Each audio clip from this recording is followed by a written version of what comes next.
tarde en Montevideo, como para recibir al diputado de Alianza Nacional por el departamento de 33, Mario Silvera. Mario. Bueno, buenas tardes, Miguel. Un gusto estar acá en contacto con ustedes. Bueno, bienvenido. Nos decía Mario que, bueno, seguro como pasa en el interior del país, que estando por allá es un programa que se ve mucho por allá por 33. Y en el caso nuestro, puedo decir que me conozco las distintas escenografías que han tenido, porque sin lugar a dudas el almuerzo o la sobremesa es con buscadores. Incluso en algún momento la repetición nocturna. Exacto, también te comentaba, en mi época cuando estaba terminando mi carrera de abogado, siempre me gustó estudiar por la noche.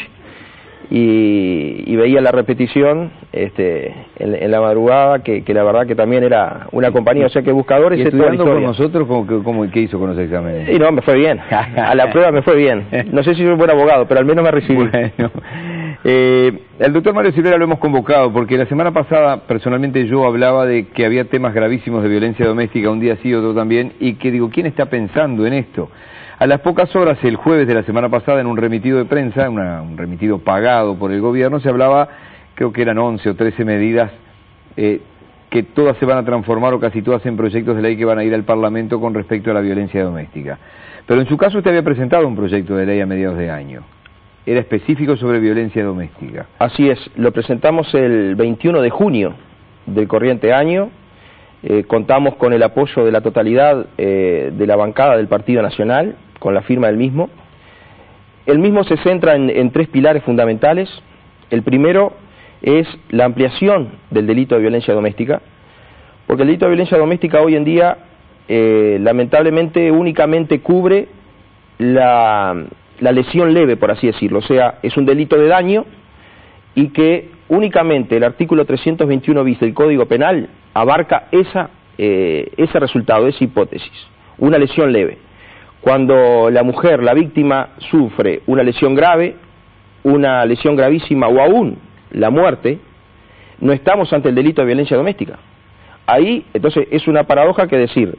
Ahí entra el Código Penal como un delito común. Entra, por ejemplo, un homicidio muy especialmente agravado por el parentesco, por ejemplo, pero no el delito de violencia doméstica.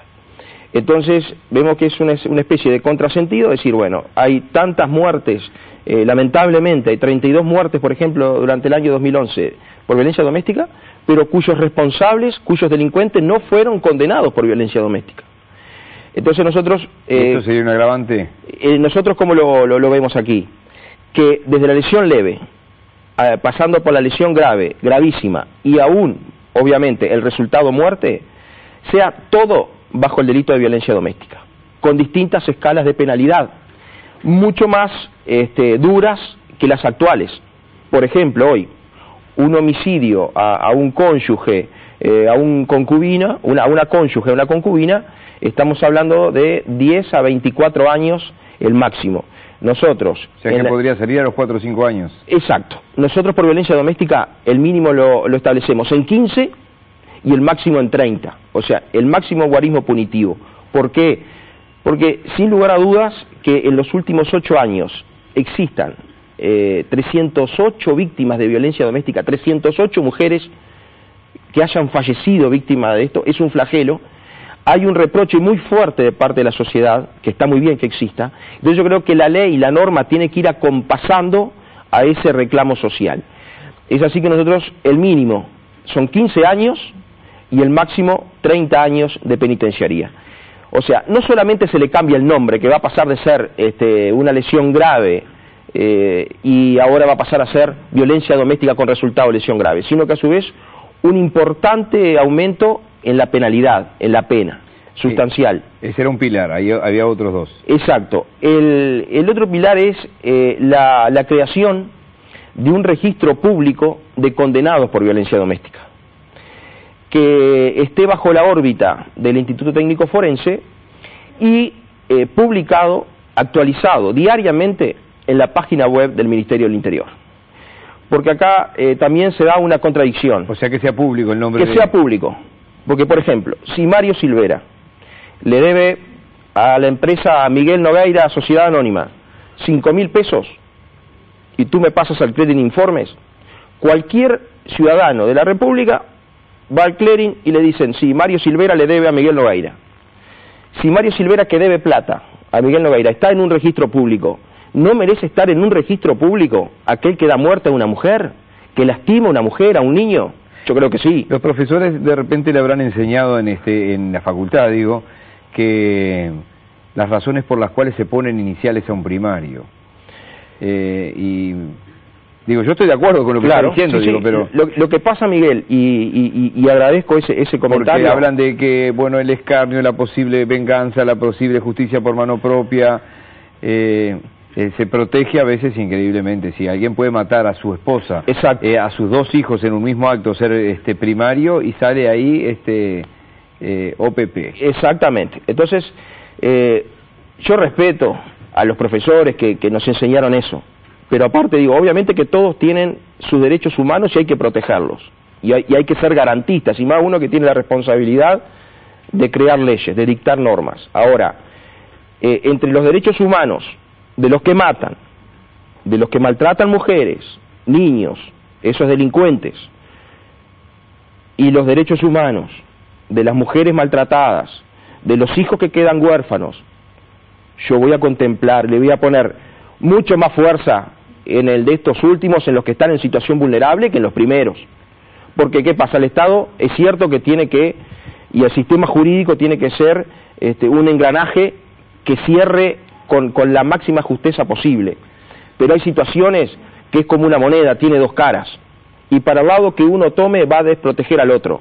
Y aquí yo creo que no hay que dudar un segundo que a quien hay que proteger son a las víctimas de violencia doméstica.